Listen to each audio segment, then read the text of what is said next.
नमस्कार, आप देख रहे हैं ब्रेकिंग बिहार। मैं सुमन कुमार आपके साथ में। देखिए, आज बिहार में राहुल गांधी आए हैं। जी हां, पिछले 4 महीने में तीसरी बार राहुल गांधी बिहार आते हैं। अब राहुल गांधी बार बार बिहार क्यों आ रहे हैं, तो दर्शकों को भी याद ही होगा कि 2025 बिहार विधानसभा चुनाव निकट आ गया है और नेताओं का, जी हां, बाहर के नेताओं का आने का क्रम शुरू हो गया है। इसी क्रम में आज राहुल गांधी बिहार आते हैं।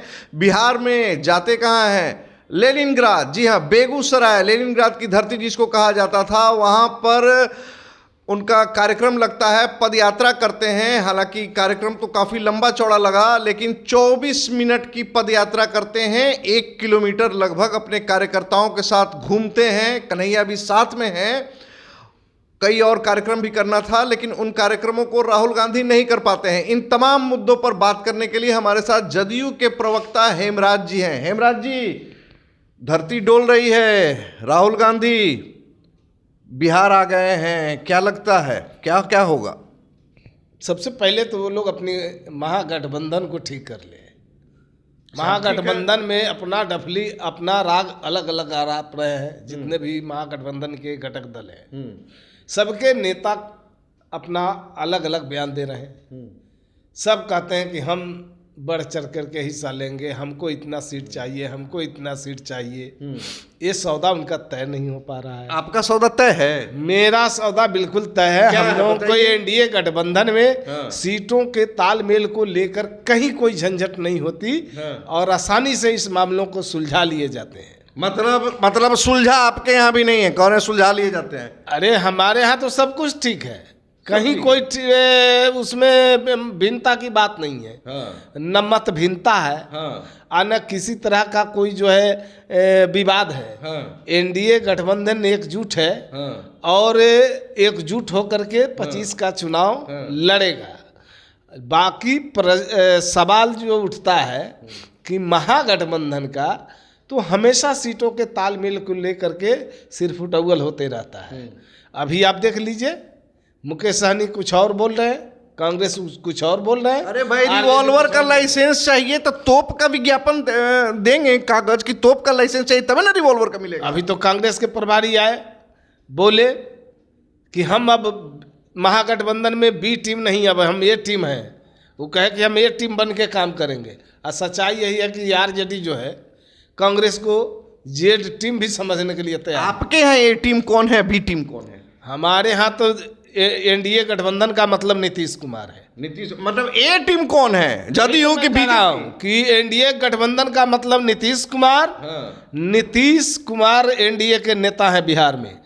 केंद्र में एनडीए के नेता मोदी जी हैं।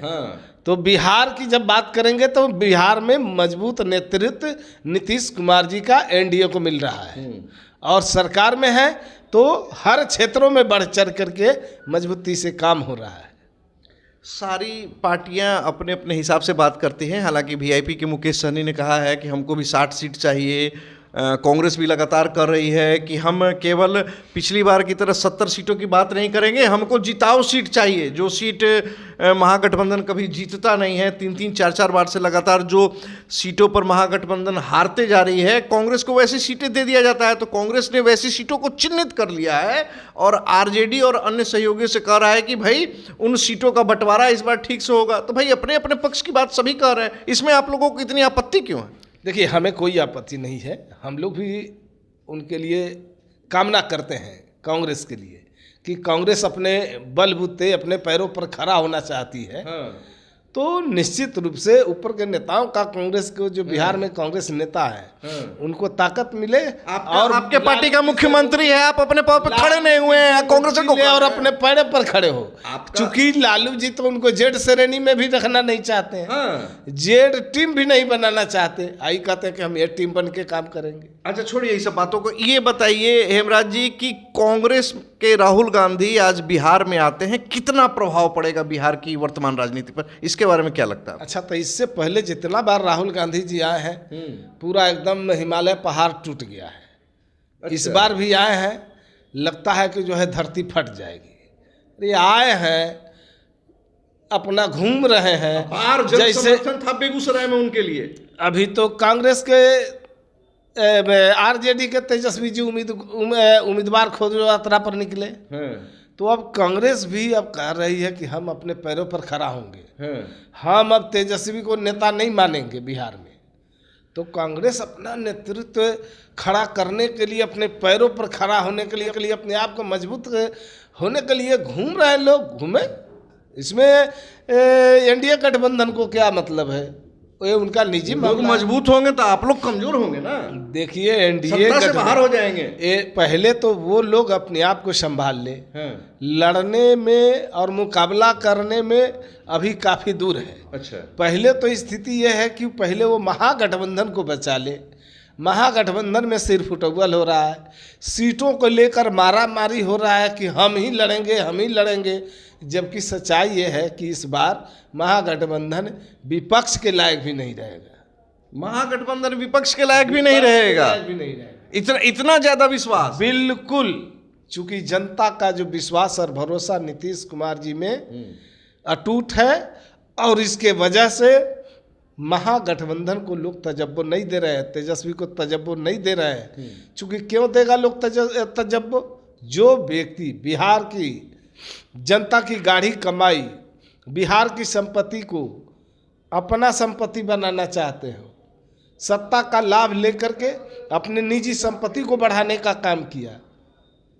और सबसे बड़ी बात कि एक ही परिवार, इस लोकतंत्र में एक ही परिवार का आदमी ये राजतंत्र की तरह कब्जा कर ले, तो ये भी जनता को मंजूर नहीं। जनता लोकतंत्र के जो खंभा है, जो लोकतंत्र में जो लोगों को दिखाई दिया आज़ादी, तो जनता तो अब उसका मजा ले चुकी है कि बिहार में जैसे लोकतंत्र कायम है, नीतीश कुमार जी के नेतृत्व में एनडीए की सरकार लंबे अरसे से चल रही है और लोकतांत्रिक प्रणाली को मजबूत करके रखा गया है। नीतीश कुमार जी के आगे पीछे कोई उनके घर का, परिवार का आदमी नहीं दिखता है। कैसे नहीं दिखता? आपके कार्यकर्ता गाहे बगाहे हमेशा निशांत का पोस्टर लगा देते हैं, यही जदयू के गेट पे कि निशांत को लाना है, निशांत को लाना है। कार्यकर्ताओं की भावना है, लेकिन अभी तक का तो इतिहास यही रहा है कि नीतीश कुमार जी के आगे पीछे अगल बगल कोई परिवार का आदमी नहीं, कोई रिश्तेदार नहीं। दरअसल नीतीश बाबू कर्पूरी जी के आदर्शों पर चलते हैं, उनके विचारधाराओं से प्रभावित होकर के उनके विचारधारा को आगे बढ़ाने का काम कर रहे हैं। और लालू जी और तेजस्वी जी क्या किए? बड़ा बड़ा घोटाले में नाम आया, इसलिए ईडी, सीबीआई, आईटी का छापा पर छापा पड़ा, और जो है अपना व्यक्तिगत संपत्ति बढ़ाए। पटना में इतना जमीन खरीदे, दिल्ली में फ्लैट खरीदे, मुजफ्फरपुर में जमीन खरीदे, कहाँ नहीं खरीदे। आप लोग हेमराज जी कैसे इन सब बातों को कहते हैं? बराबर आप लोग लालू यादव के परिवारवाद पर आप लोग टिप्पणी करते हैं, तल्ख टिप्पणी करते हैं, और वहीं जीतन राम मांझी और चिराग पासवान के जब बात आती है तो आप लोगों का मुंह बंद हो जाता है। ऐसा क्यों? नाई समीकरण की बात न करते हैं मुसलमान। अभी आपने परिवारवाद पर आरोप लगाया, तो जीतन राम मांझी, उनके बेटे, उनकी समधन, उनकी बहू, इधर चिराग पासवान, उनके बहनोई, उनके पिता, इन लोगों का परिवारवाद नहीं है क्या? ये सबसे बड़ी बात है कि जब आप नीतीश कुमार और लालू यादव में तुलना करते हैं तो दोनों में तुलना करके देख लीजिए। लालू जी हमेशा अपने परिवार को प्राथमिकता दिए, नीतीश जी अपने परिवार को प्राथमिकता नहीं दिए। नीतीश जी पूरे बिहार को अपना परिवार मानते हैं और वो पूरे बिहार की संपत्ति को अपना संपत्ति मानते हैं। तो दोनों में तो फर्क है, दोनों में और इन्होंने तो करके दिखाया है। अच्छा चलिए, एक और सवाल, आखिरी सवाल आपसे रहेगा। 5 पांडव आप लोग अपने आप को कहते हैं और कहते हैं कि इस बार विरोधियों को धूल चटा देंगे, तो क्या लगता है मुकेश सहनी के रूप में करण की एंट्री हो जाएगी क्या आपके यहाँ? क्या संभावना है? देखिए, एनडीए की सरकार लंबे अरसे से बिहार में चल रही है नीतीश कुमार जी के नेतृत्व में।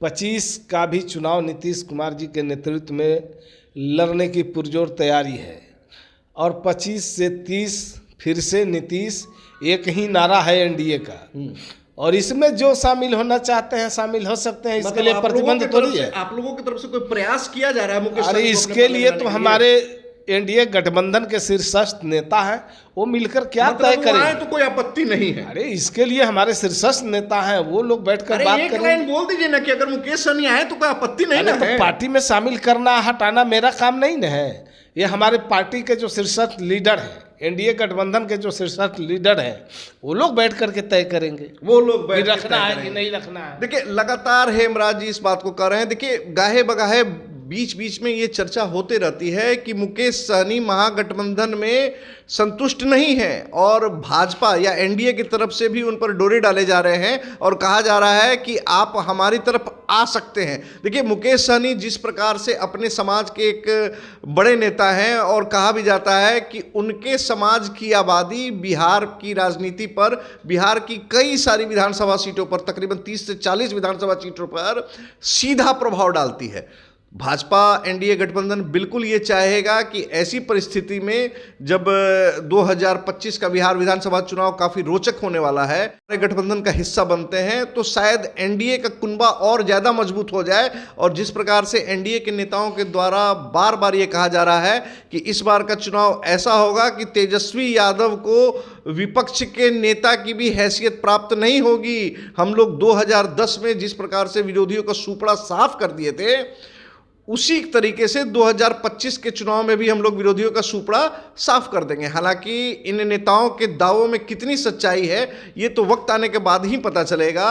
ये वक्त ही तय करेगा कि मुकेश सहनी एनडीए का पार्ट बन पाते हैं या नहीं बन पाते हैं, या वो महागठबंधन का ही एक हिस्सा बन के रहते हैं।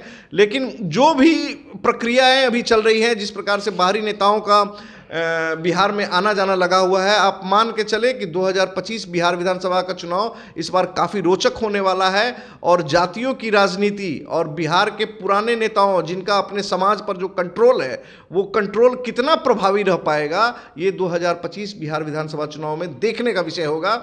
हमारी बातचीत हेमराज राम जी से कैसी रही, इस पर हम चाहेंगे अपने दर्शकों से कि अपनी प्रतिक्रिया को हमारे कमेंट बॉक्स में ज़रूर दर्ज कराएं।